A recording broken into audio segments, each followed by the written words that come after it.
Stephen A., you've been very outspoken on the subject. What's your reaction? Well, I'm not sad. I'm relieved for the city of Los Angeles. I'm relieved for Los Angeles Rams fans everywhere.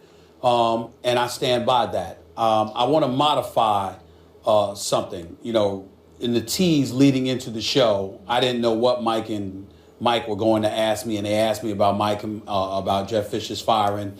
And I joked around a little bit about it, and then, you know, I caught myself because obviously the man's lost his job. There's nothing that's funny about it.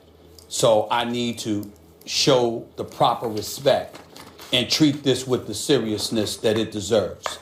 And I will do so in saying exactly what I'm about to say as I'm looking in this camera. It is time. It has long been timed. Jeff Fisher should have been fired years ago. I don't regret a single damn word that I said, and I stand by it. Not the joking side, but the serious side. And let me take this a step further, just to remind everybody of what we're talking about here. We are talking about a man that has coached in the NFL for 22 years. We are talking about a man that has not won a playoff game since 2003. We are talking about a man that has not had a winning record in 7 years. We are talking about a man that has a resume that is so atrocious, it elevates the importance of the Rooney Rule because it illuminates and highlights even more so why there's such a problem when it comes to the issues of hiring as it pertains to minorities or anybody else. Jeff Fisher is so bad, white folks should complain about Jeff Fisher having a job. That's how bad it is, okay? Because there are white candidates. Forget all the stuff forget blacks, forget Hispanics, forget minorities, forget everybody. Let's talk about white America. White America should have a problem with the fact that Jeff Fisher kept his job for this long. And here is why. Ladies and gentlemen, I ask of you, in all seriousness, how in God's name are folks on the come up, regardless of what your ethnicity is supposed to get an opportunity when a man who has failed, who has missed the postseason in 16 seasons out of 22, how in God's name is somebody else supposed to get a chance when that man is allowed to keep his job? Would there have ever been a Mike Tomlin? Would there have ever been a Sean Payton? Would there have ever been a Jay Gruden? Would there have ever been a Mike McCarthy? When that level of ineptitude is continuously rewarded, it sends the message that we ain't talking about a meritocracy. We're talking nepotism. We're talking favoritism. We're talking all of the isms that we're supposed to abhor in this great country of ours because it's supposed to be the land of opportunity, not the land of who you know. And that's what land that Jeff Fisher was living in. Stan Kroenke allowed it for far too long. And the city of Los Angeles and pundits and commentators everywhere stood up with your boy and recognized that it was just flagrantly obvious that this is something that could not be allowed. He needed to go. It was the right decision. He should have been gone. And oh, by the way, I got others on the list too. They need to go as well. We'll be talking about them in a little while. I will not apologize for it. I will be sensitive to his family. But last time I checked, we only talking about Jeff Fisher's emotions here. Too many people don't get to lose their job and still walk away with $10 to $14 million. Coming to them after years of failure. But Jeff Fisher gets it like that. Forgive me if my sympathy isn't that great. I think he'll be fine. I really, really do. You know, I'm surprised that more people haven't had a Barzini moment about this, Stephen A. Smith. Remember from The Godfather Part 1? Yes. Tattaglia could have never outfought Santino, but it wasn't until this day that I realized it was Barzini all along. Yep. Everyone's pointing at Jeff Fisher. I think there's a good reason that goes beyond a good old boys network why he was kept around. You know, a fish rots from the head down. And the Rams, at this moment, are a bad franchise. And they've been a bad franchise for a while. You know, Les Snead and Jeff Fisher kind of came in as a pair, more or less. And what's Les Snead done as the GM? How are those drafts gone? How many top draft picks can you whiff on? Yeah, of course you can point to some that worked out. Every team has some that worked out. But they've missed on a lot. This has been a bad team for a long time. And as long as Jeff Fisher's around, Les Snead doesn't have to take the heat, right? because the coach is there. I think he probably wanted Jeff Fisher around as long as possible. And what about Stan Kroenke? Look at this. Here's some stats on the Rams franchise. No winning seasons since the first term of George W. Bush. Think about that for a second. 5-season stretch. They went 15-65. That is the worst in league history. 15-65. And these two, Snead and Fisher, were signed to extensions before the season began. So you can point to Jeff Fisher, but what about the guy above him? Les Snead. What about the guy above him? Stan Kroenke, who's a brilliant businessman, obviously. But that's a poorly run franchise. What other franchises does Stan Kroenke have a stake in? The Colorado Avalanche, the Denver Nuggets, and apparently the Arsenal Football Club in England. You know what they have in common? Not being run extremely well. None of them very good. None of them relevant. So what issue is it really? When I look at it, Jeff Fisher is Tattaglia, and Barzini is actually Stan Kroenke, or at least Les Snead. And I think in Fisher's absence now, we will see the focus shift to the next guy up on the ladder, which is Snead. And then after that, you got to look at the owner. Fish rots from the head down.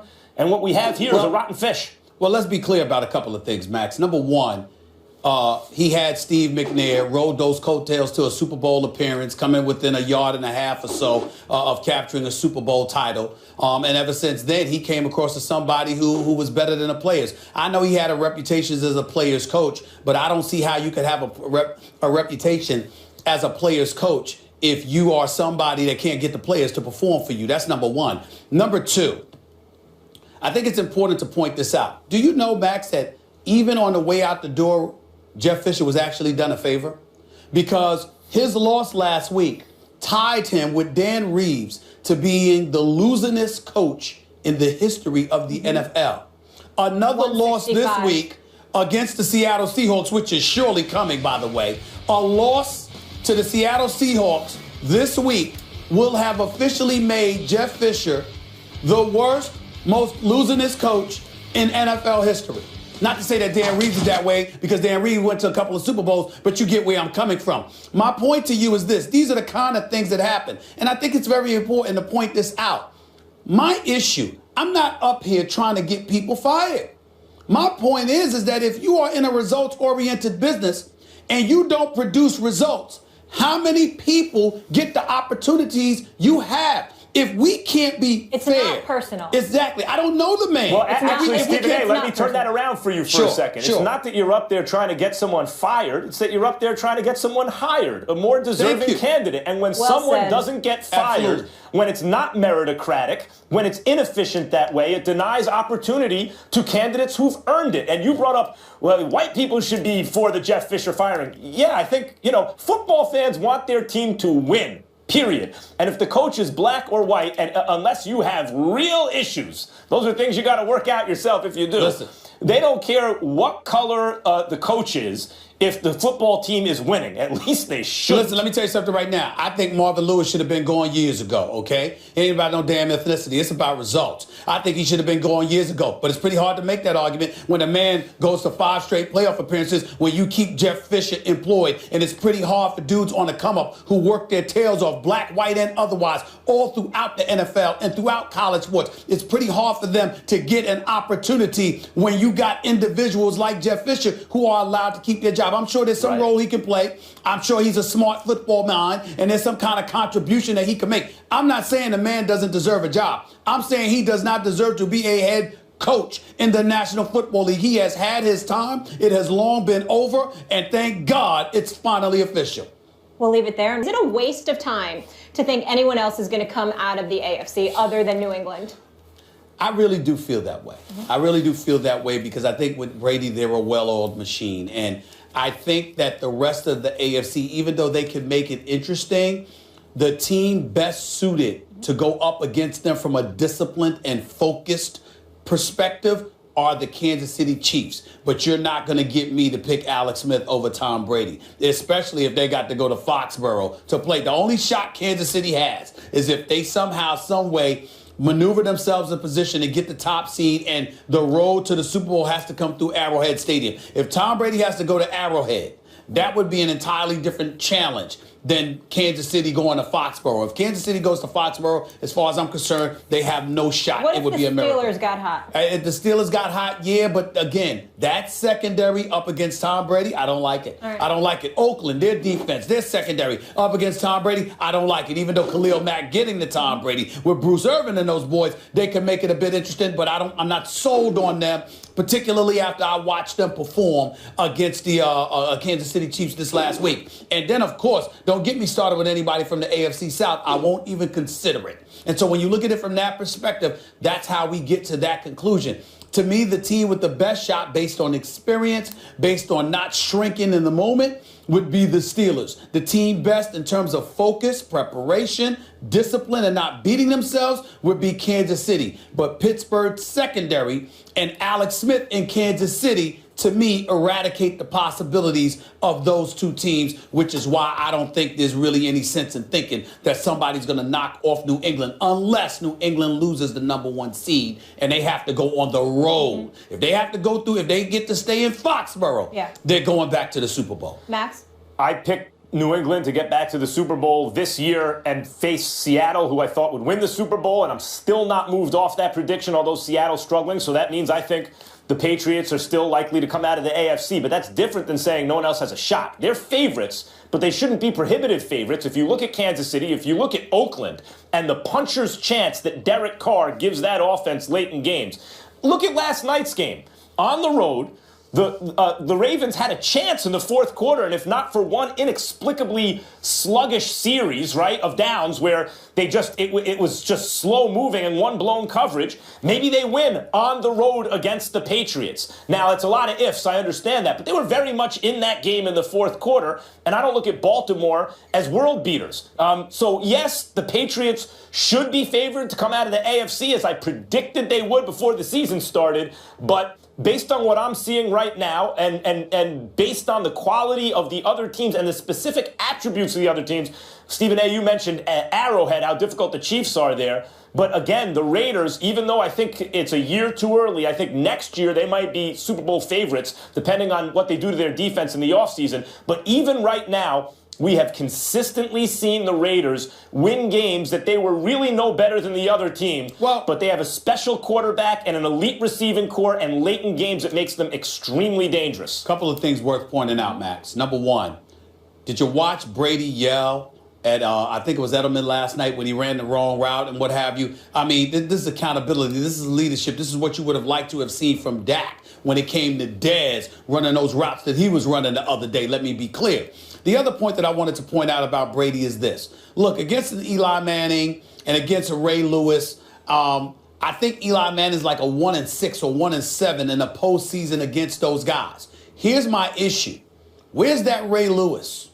I understand that Eli Manning might be there, Big Ben, Derek Carr, for example, but where's that Ray Lewis to contend with? You know, I mean, I respect the hell out of Kansas City's defense, no doubt. Eric Berry Peters and the crew with Justin Houston, Tom Ali and those boys. But at the same time, they ain't what Ray Lewis was.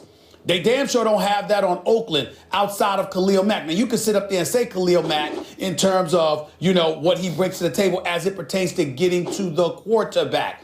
But when I think about Ray Lewis, Max, I'm thinking about the ultimate leader on the football field, the dude capable of galvanizing the troops. When I think about a Khalil Mack, I think about a poorer version of a Lawrence Taylor in terms of a guy that's so incredible. He goes out there and he performs individually. When I think about Ray Lewis, I think about the individual that galvanizes the troops and elevates everybody's game around him to bring out that massive performance and effort from them.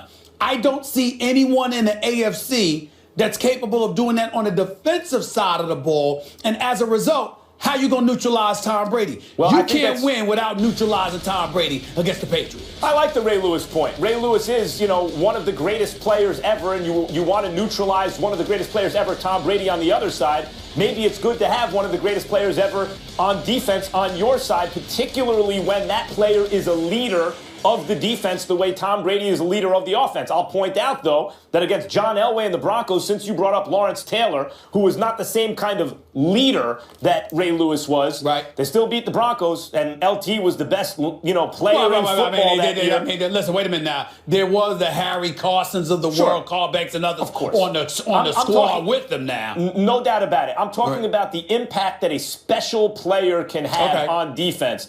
And I look at Oakland. Is Oakland going to struggle defensively if they have to play the Patriots? Of course. The Patriots know how to play offense, and Oakland's not very good defensively, although they're getting better. But is it possible that they have like a Weapon X?